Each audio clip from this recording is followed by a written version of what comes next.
Hello, j'espère que tu vas bien. De mon côté, ça a été la crise la semaine qui vient de passer, c'est-à-dire de dimanche à vendredi, le drame, la catastrophe. C'était franchement hyper stressant. J'ai tout simplement perdu mon podcast et d'ailleurs pas que, j'ai même aussi perdu tout le contenu de mon site à un moment donné. Enfin bref, ça a été vraiment la catastrophe. D'ailleurs, je pense que si tu écoutes le podcast régulièrement, tu as dû voir que l'épisode 19, il était là, puis il était plus là, puis il était là, puis il était plus là. Il a apparu au moins 3 ou 4 fois. J'ai dû le reposter 3 ou 4 fois. Et en plus de ça, mon podcast a disparu des plateformes d'écoute comme Spotify, Apple Podcast, etc. Bref, ça a été la catastrophe et je voulais t'en parler aujourd'hui. Alors, comment c'est arrivé ça? Tout simplement, j'ai eu un problème avec le plugin que j'utilise sur mon site web pour héberger mon podcast. Il y a quelques temps de ça, le plugin a fait une mise à jour et j'ai vu apparaître quelque chose qui s'appelle Default Podcast, genre podcast par défaut. Et c'est là qu'a commencé le bazar. J'avais pas fait attention tout de suite qu'il y avait un nouveau podcast par défaut. J'ai commencé à mixer en fait les informations de mon podcast, donc Upgrade, avec ce podcast par défaut. Il y avait donc les mêmes descriptions, il y avait tout pareil. Les liens étaient les mêmes aussi, enfin les liens que j'utilise pour le flux RSS pour envoyer les épisodes sur toutes les plateformes de diffusion. Enfin bref, ça a été un énorme bazar. Donc j'ai voulu remettre ça au propre. Et pour ce faire, j'ai enlevé certains liens, j'ai changé les descriptions, etc. Et là, ça a tout cassé. Je comprenais plus rien parce que mes épisodes étaient sous un certain podcast, donc sous Upgrade, mais le lien que j'utilisais était en fait celui du podcast par défaut apparemment. Enfin bref, ça a été un bordel monstre. J'ai voulu régler ça et en réglant ça, j'ai dû faire un backup de mon site web, backup qui m'a emmené à une période où j'avais fait un lien avec un service tiers, notamment System.io. Et ce lien, suite à certaines mises à jour aussi du côté de System.io, tout ça, était de ce fait rompu. En fait, il était défectueux. Du coup, ça a créé des problèmes au niveau de System.io également. Par exemple, j'avais ma page d'accueil de mon site, donc onthemove.online, qui redirigeait finalement vers une page cassée entre guillemets de System.io. Du coup, on voyait plus les liens sur mon site, etc. Bref, ça a été un bordel. Et pour couronner le tout, j'ai une personne de chez Hostinger, mon hébergeur de site web, qui a trouvé le moyen d'aller fouiller dans les paramètres de mon site, tout ça, et de rajouter un petit détail qui a fait que mon site a totalement disparu. C'est-à-dire que j'ai écrit une newsletter, j'étais en train de mettre un lien dans la newsletter, j'ai cliqué sur le lien pour vérifier que tout se passait bien, pour vérifier que le lien était bien bon, et là, ça m'a mis page non trouvée. Et là, ça faisait déjà plus de 11 heures dans la journée, dans la même journée, que j'étais sur les problèmes de site web. J'étais à bout, j'ai failli passer mon ordi par la fenêtre, j'en pouvais plus. Au total, j'ai bossé plus de 3 jours entiers pour récupérer mon podcast et je te parle pas de journée de 2 heures de travail. Vraiment, la première journée, donc c'était même un soir, c'était le dimanche soir, j'ai bossé 4 heures d'affilée, très tard le soir. Et le lendemain, j'ai bossé 11 heures quasi d'affilée. J'ai fait qu'une toute petite pause le midi pour manger, c'est tout. Et j'ai rebossé encore plusieurs jours après dans la semaine à plusieurs heures par jour. Et franchement, j'en pouvais plus. Il y a même une journée où j'ai laissé ça de côté. J'ai dit, allez, c'est pas grave. Je vais m'aérer l'esprit. Je vais penser à autre chose. Je vais faire autre chose. Parce que vraiment, j'en pouvais plus de ces soucis de podcast et de site web. Sans parler aussi du fait que, au bout d'un moment, après avoir résolu les problèmes sur mon site, donc après avoir retrouvé mon site, le podcast a disparu, cette fois des plateformes d'écoute. Franchement, j'en pouvais plus.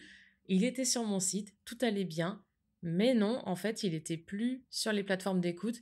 Et ça avait un lien avec la première manip que j'avais faite.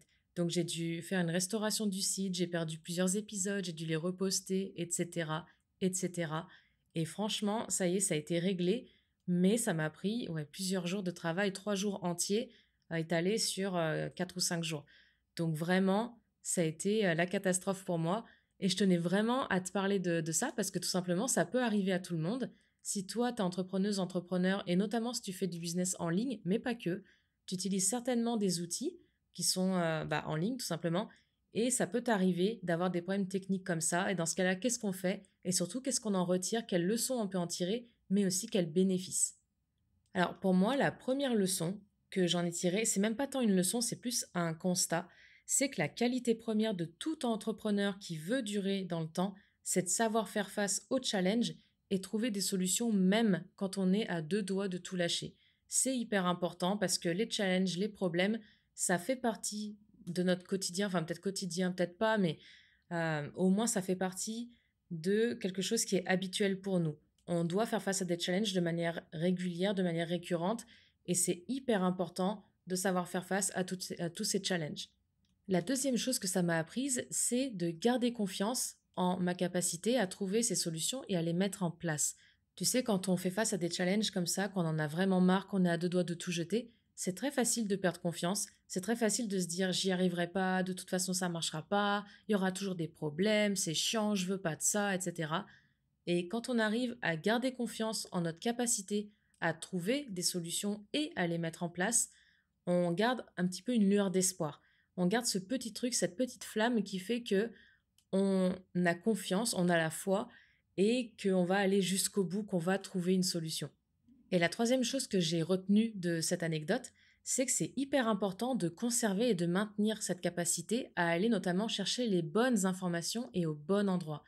Tu sais, Internet, c'est immense. Il y a plein de conseils dessus et les conseils sont pas forcément bons partout. Il faut savoir déjà d'une part aller les chercher, mais surtout il faut savoir faire la part des choses entre les bons conseils et les moins bons.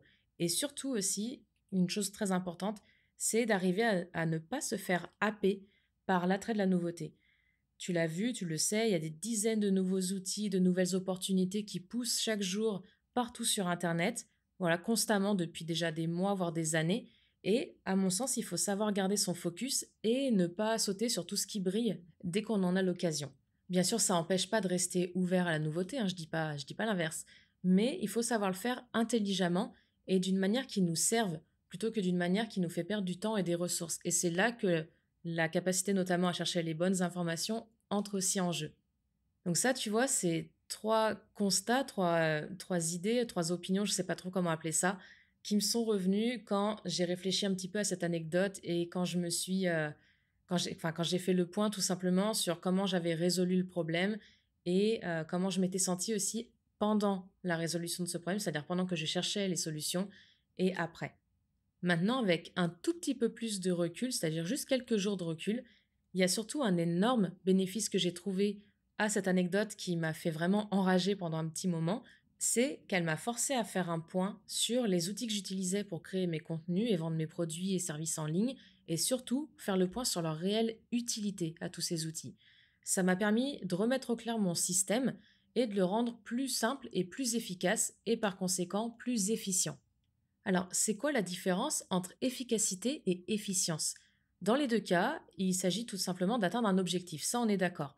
Mais la différence entre efficacité et efficience, elle réside surtout dans le ratio entre les ressources utilisées et le résultat. Déjà, une chose est claire, c'est que l'efficience, elle ne peut pas venir sans efficacité.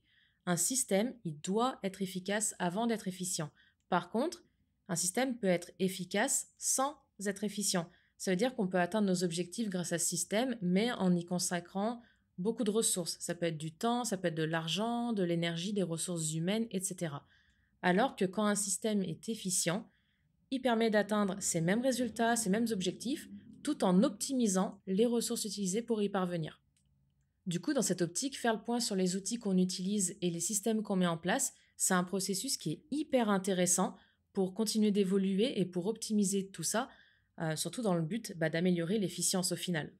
Alors, comme j'aime bien prendre des notes, consigner tout ce que je fais, tout ça par écrit, déjà pour m'en rappeler et puis aussi pour retrouver les informations quand j'en ai besoin, on ne sait jamais, eh bien, j'ai condensé le résultat de ma semaine de travail sur donc ce système que j'utilise pour créer mes contenus et vendre mes produits dans une mind map que tu peux retrouver dans le lien en dessous de cet épisode.